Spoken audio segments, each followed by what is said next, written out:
Doctor साहब, आपका दावा है कि आपने एक पेशेंट की बाईपास सर्जरी की है और वो 5वें से 6ठे दिन अपने रोज़मर्रा के कामों पर जा सकता है, ठीक है, जबकि जो हमने बाईपास ओपन हार्ट सर्जरी सुनी हुई है उसमें ऐसा नहीं होता। तो आप मुझे बता सकते हैं कि ये बाईपास कैसे मुमकिन है, क्या ये पाकिस्तान में हो रही है? और दूसरा, अगर बाईपास से मैं इसका कंपैरिजन करूं तो इसके क्या बेनिफिट हैं? जी, आपके दूसरे क्वेश्चन को मैं पहले भी आऊँगा कि फर्स्ट कि मिनिमली इन्वेसिव है क्या। अभी हमने बात की ओपन चेस्ट की और उसकी कॉम्प्लिकेशंस की, उसकी टाइमिंग की, सारा। अब उसका वो एक कन्वेंशनल वे उसको हम बोलते हैं कि surgery, heart surgery, open heart surgery most commonly उसी तरह हो रही है। उसकी अब एडवांस है इसकी, आपने बीटिंग हार्ट सर्जरी सुना होगा। वो पहले हम बाईपास पे डाल के करते थे ओपन चेस्ट के साथ, फिर हमने बीटिंग हार्ट सर्जरी शुरू की।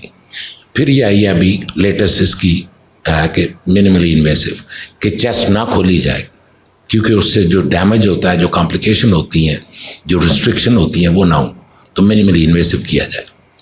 मिनिमली इन्वेसिव क्या है कि वही सर्जरी जो ओपन चेस्ट से करनी है, सर्जरी कम नहीं करनी, वही सर्जरी, उतने ही बाईपास या वही वाल्व रिप्लेस करने, वो बगैर चेस्ट खोले रिब्स के दरमियान 2 से 3 इंच इंसिजन करके उसमें से वो सारी सर्जरी की जाती है।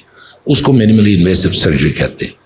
अब पाकिस्तान में हो रही है ये। मैं 2018 में जनवरी में मैं आया था पाकिस्तान में, तो NICVD में, वहाँ पे मैंने मैकेनिकल हार्ट भी लगाए थे, अल्वैड में हार्ट फेलियर का सर्जरी कराची में जो हुआ था, वहीं पे मैं पहली दफ़ा यहाँ पे लाया था।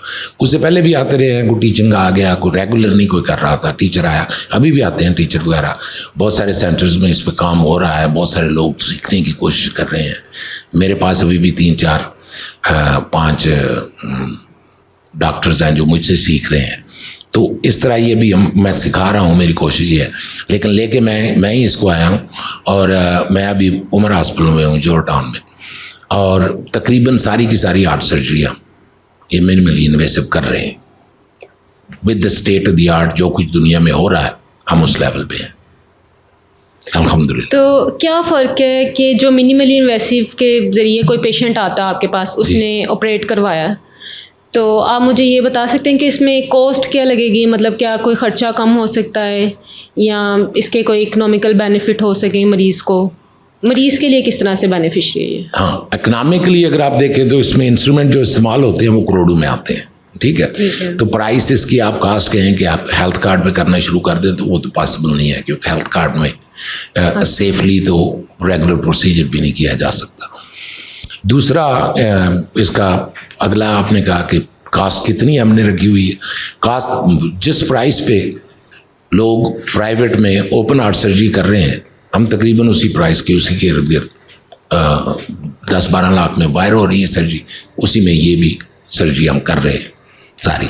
हाँ, उसके आगे अगर आपको वैल्व लगना है तो उसकी तो प्राइस अलग होगी, वो हम घर से तो डाल नहीं सकते।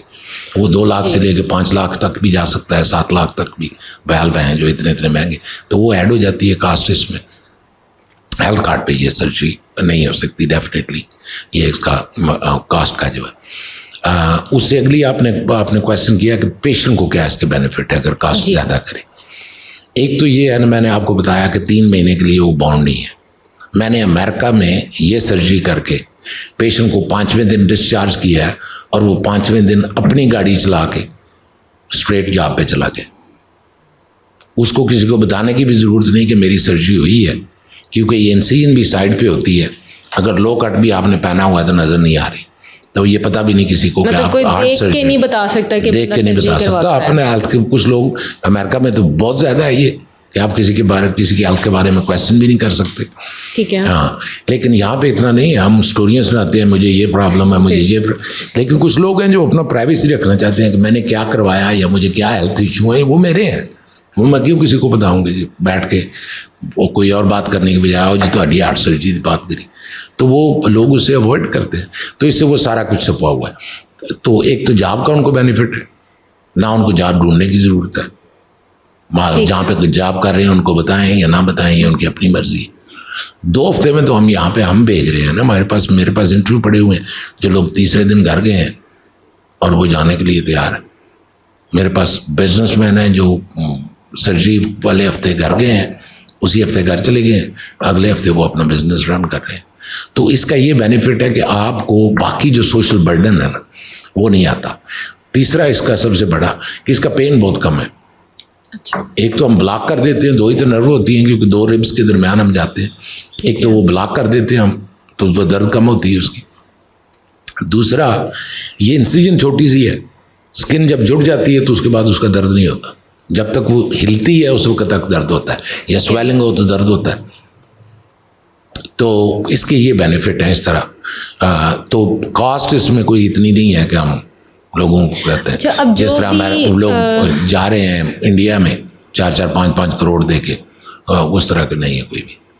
अच्छा, जैसे अब जो भी पेशेंट सुनेगा जो कि अफोर्ड कर सकता है या जी, उसने जी। बाईपास किसी प्राइवेट हॉस्पिटल से करवाना है, वो तो प्रेफर करेगा कि मैं जाके मिनिमली इन्वेसिव हार्ट सर्जरी क्यों ना करवाऊं। जी। तो क्या किसी भी मरीज़ की मिनिमली इन्वेसिव हार्ट सर्जरी की जा सकती है? ज़्यादातर मैं सवाए हार्ट ट्रांसप्लांट के, इंक्लूडिंग मैकेनिकल हार्ट्स जो मैंने इम्प्लांट किए थे कराची में, और उससे पहले भी मैं करता रहा हूँ अमेरिका में, सारी की सारी सर्जरी मैंने मिनिमली इन्वेसिव, तो सारी सर्जरी हो सकती है। अब सारे पेशेंट उसके कैंडिडेट हैं कि नहीं, ये मुश्किल होता है क्योंकि जब तक हम पेशेंट देखे ना, अब मैं इससे पहले 80-90 तक करता रहा, अब इक्विपमेंट हम इतने हमारे पास हो चुके हैं कि मैंने पिछले दिनों एक 120 किलो का पेशेंट किया है और वो माशाल्लाह ठीक ठाक है, घर जा रहा है, कारोबार अपना शुरू किया हुआ उसने। तो ये कुछ पेशेंट, कुछ टारगेट भी होती हैं ऐसी चीज़ें कि जिसको हम सेफली दूर से नहीं कर सकते क्योंकि लंबे इंस्ट्रूमेंट है ना, आप बाहर से काम कर रहे हैं। तो अगर मैं हमेशा ये कहता हूँ कि हार्ट सर्जरी 3 प्रेमिसेस पे की जाती है। एक तो ये है कि पेशेंट को जिंदा रहना चाहिए, बिल्कुल।